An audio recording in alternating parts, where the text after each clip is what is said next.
कल हमने बात की थी होशियारपुर नगर कौंसिल के एमसी मोहनलाल पहलवान जी के राजनीतिक जीवन के बारे में।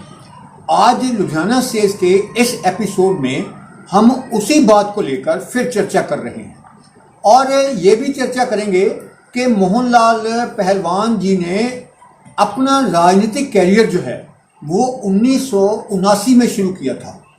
1979 में शुरू करने वाले अपने राजनीतिक कैरियर को उसके बाद 1992 में पहली बार एमसी बने मोहनलाल पहलवान जी ने अपने पूरे 25 साल में, यानी 5 बार वो काउंसलर बने ने और काउंसलर बनकर उन्होंने लोगों की सेवा की है। और मैं तो यहाँ तक भी कहना चाहूँगा, और जैसा कि हमें ज्ञात हुआ है कि उनका पूरा परिवार ही लोगों की सेवा में पिछले 25 साल से लगा हुआ है। पिछले 25 साल से, ये कोई छोटी बात नहीं है कि पिछले 25 साल से उनका पूरा परिवार उस अपने वार्ड में लोगों की सेवा करने में लगा हुआ है। तो हम इसी बात को लेकर आज हम फिर से चर्चा कर रहे हैं।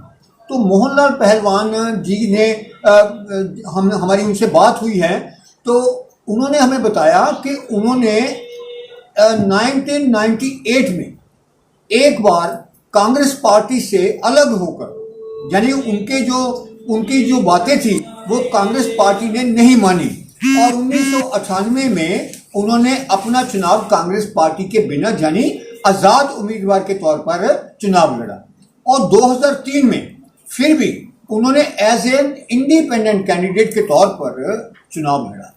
और सबसे बड़ी बात यह है कि जैसे ही जितने मार्जिन से वो टिकट पर जीतते थे, कांग्रेस की टिकट पर जीते आ रहे थे, उतने ही मार्जिन पर वो आजाद उम्मीदवार के तौर पर भी जीते।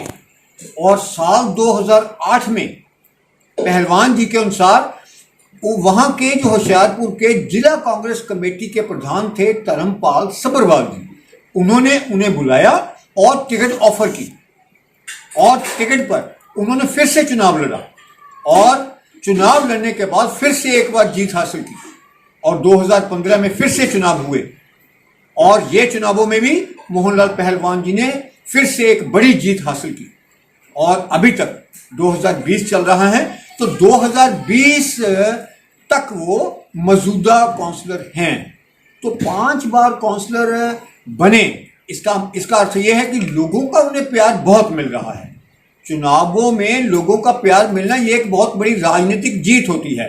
तो क्यों मिल रहा है प्यार? क्योंकि वे लोगों के काम करवा रहे हैं, लोगों का काम कर रहे हैं। और लोगों से भी हमने बात की है, इलाका वासियों से भी बात की है, तो उन्होंने भी बताया है कि जब भी उनको जरूरत होती है, चाहे वो व्यक्तिगत कामों से जरूरत हो या कोई राजनीतिक जरूरत हो, तो वह एकदम से इसके लिए खड़े होते हैं पूरे परिवार के साथ। तो काफी उनके जो विकास कार्य अभी चल रहे हैं अपने इलाके में, तो उनको भी पूरा करने का उनका लक्ष्य है।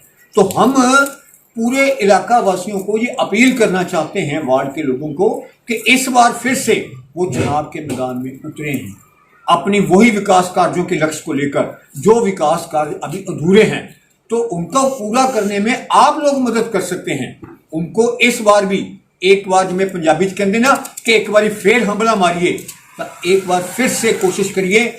और कोशिश नहीं, मैं तो कहता हूं कि आप एक बार फिर से अपनी कंफर्म कोशिश करिए और कंफर्म उम्मीद, कोशिश, फाइनली उनको फिर से अपने इलाके में, अपने दिल में स्थान दीजिए ताकि वह आपके रहते हुए विकास कार्यों को पूरा कर सके। लुधियाना से, लुधियाना सेज के लिए सुरेंद्र कुमार की यह विशेष रिपोर्ट।